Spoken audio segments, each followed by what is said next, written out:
जय गणेश दोस्तों, स्वागत है आप सभी का एक बार फिर से। गणपति बप्पा आप व आपके परिवार पर अपनी कृपा दृष्टि सदा सर्वदा बनाए रखें। दोस्तों, यदि आप अपने लाइफ में नया कुछ सीखना चाहते हैं तो चैनल को सब्सक्राइब जरूर करिएगा। दोस्तों, 84 लाख योनियों में 20 लाख योनि पौधों की होती है, वृक्षों की होती हैं। गंगा और सरस्वती ने लक्ष्मी को वृक्ष होने का श्राप दिया था। तब माता पार्वती ने देवाधिदेव महादेव से कहा कि आपने गंगा मैया पर तो अपने कृपा करी है कि आपने अपने नाम के साथ उनका नाम जोड़ दिया है, पर महादेव आप लक्ष्मी पर भी कृपा करो कि उसको तुलसी का क्यारा बनना है, पर उसके बाद उसका जन्म नहीं होना चाहिए, ऐसी कृपा कर दो। भोलेनाथ ने कहा कि कार्तिक के महीने में लक्ष्मी जो तुलसी के क्यारे के रूप में प्रकटी है, उसकी मंजरी को जो द्वादशी तिथि के दिन जो भगवान शालिग्राम के चरणार बिंदु यानी चरणों में समर्पित कर देगा तो तुलसी कभी दूसरे वृक्ष का रूप धारण नहीं करेगी। वो एक ही वृक्ष का रूप धारण कर मोक्ष को प्राप्त हो जाएगी। उसको पुनः वृक्ष का रूप धारण नहीं करना होगा। दोस्तों, हमारे हिंदू धर्म में तुलसी की सेवा में सबसे बड़ी सेवा है मंजरी को उतारना, क्योंकि मंजरी तुलसी जी के सिर पर भार स्वरूप होती है। दोस्तों, गुरु जी ने अपनी कथा में बताया है कि जो शिव महापुराण, स्कंद महापुराण, विष्णु पुराण वर्णन करता है कि कार्तिक खंड वर्णन करता है कि तुलसी का क्यारा चौकोर है, गोल है, खड़ानन है। अगर तुलसी का गोल कुंडा है तो ऐश्वर्य देगा। आपने देखा होगा कि किसी किसी के यहाँ तुलसी का चौकोर कुंडा होता है, वो वंश बढ़ाता है। जिसके यहाँ चौकोर कुंडा है वो वंश की वृद्धि करता है। खड़ाकृति जो 6 कोने का है वो धन देता है, संपदा देता है।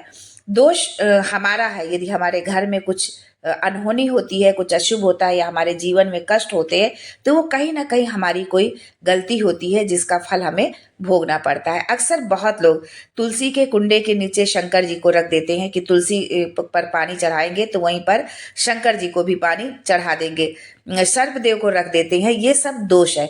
अगर ऐसी गलती करते हैं तो स्वयं उसे भुगतना पड़ता है। तो कैसा कुंडा होना चाहिए ये हम जानते हैं कि 7 तरह के तुलसी के कुंडों का व्याख्यान तुलसी के लिए कहा गया है। पहला गोल, दूसरा चौकोर, तीसरा खड़ाकृति 6 कोने का, चौथा त्रिवेणी यानी कि 3 कोने का, पांचवा गार्डन में बिना कुंड को जो तुलसी का पौधा रोपित होता है, जो अपने गार्डन में ऐसे ही बिना कुंडा नहीं होता, कोई गमला नहीं होता, ऐसे ही तुलसी का पौधा उगता लगाते हैं लोग। वहां पर संपदा तो रहती है जो ऐसे ही लगा देते हैं, पर चिंता बहुत रहती है, टेंशन बहुत रहता है। क्यों घर के दरवाजे के बाहर बगीचे में इतनी सारी जो है तुलसी कर दी है। मान लीजिए कोई निकल कर जा रहा था, उसने थूक दिया, कोई निकल कर जा रहा था, उसने पानी डाल दिया, किसी श्वान ने, कुत्ते ने, बिल्ली ने गंदगी कर दी तो उसका दोष आपको लगेगा। इसलिए कुंड में तुलसी लगाएं। गार्डन में जो तुलसी लगाई है वो धन तो देगा पर साथ में चिंता भी देगा। छठा, तुलसी का कुंड को 3 तार पर या डोरी पर लटकाकर रखना। आपने देखा होगा कि बहुत लोग कुंडे को जो है डोरी पर, चैन पर लटका देते हैं। विष्णु पुराण में उसका भी व्याख्यान है कि वो व्यक्ति के कार्य की उन्नति की सीढ़ी की ओर बढ़ सकते हैं।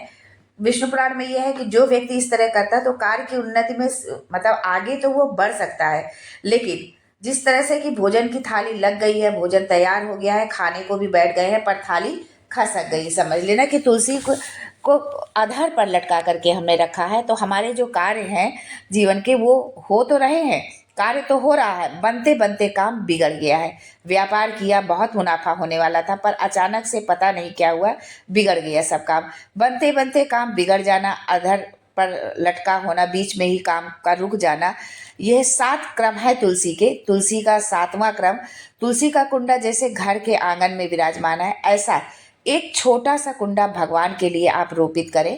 प्रतिदिन भगवान की सेवा करते समय तुलसी का कुंड सामने रखकर उसकी आराधना करना, फिर उस कुंड को वापस बाहर ले जा कर के रख देना।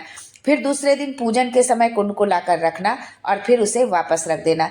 दोस्तों, अगर आप पूरे साल आप ये नहीं कर सकते हैं तो कार्तिक के महीने में तुलसी का छोटा कुंड, चौकोर वाला, गोल वाला नहीं, चौकोर वाला कुंड जो है आप रखें, भगवान के सामने रखकर पूजन करें और फिर वापस बाहर विराजमान आप उसको कर दें। आप पूरे साल नहीं कर सकते तो कार्तिक के महीने में आप ये जरूर करें। इसका फल आपको 1000 गुना प्राप्त होगा। दोस्तों, जिस घर में तुलसी का कुंडा एक बाहर हो एक घर में हो, मंदिर के सामने पूजन के लिए रखा जाए तो कहते हैं कि उस घर में वैभव, सत्ता, संपदा, लक्ष्मी, समृद्धि, शांति में कभी कोई कमी नहीं होती है। सुख की प्राप्ति होती है, आनंद की प्राप्ति होती है। 7 तरह के कुंड का वर्णन विष्णु पुराण में है। आप जिस भाव से कर रहे हैं ये आप पर निर्भर करता है। स्त्रियों के जितने भी रोग होते हैं, रजो धर्म से जुड़ी हुई जो भी उनकी तकलीफें होती हैं, जो भी उनकी समस्याएं होती हैं, उसका भी व्याख्यान देवी भागवत में स्पष्ट कहा गया है कि जिस स्त्री को इस तरह की कोई यदि तकलीफ है तो वो गूलर का फूल, जो देवी जी को घंटी वाला फूल चढ़ता है, उसको जो है लाल रंग का फूल वो होता है, वो माता के चरणों को स्पर्श कराकर, उनको छुआकर, तुलसी के पौधे का स्पर्श कराकर, जिस नारी को रजो धर्म से जुड़ी हुई परेशानियां होती हैं उसके अंतर्गत वो फूल तुलसी का पौधा दिखाते हुए खिला दिया जाता है तो 2 से 3 दिन में आराम लगने लग जाता है। शास्त्र में कहा गया है कि आप आराधना में हाथ की माला ना भी रखें तो तुलसी की माला, रुद्राक्ष की माला आपके कंठ में होगी तो 21,600 श्वास जो मनुष्य के शरीर से प्रतिदिन निकल रही है, उस श्वास के बल पर आपके घाट की जिह्वा से वो मंत्र जाप हो जाएगा। उसका पुण्य आपके खाते में होगा।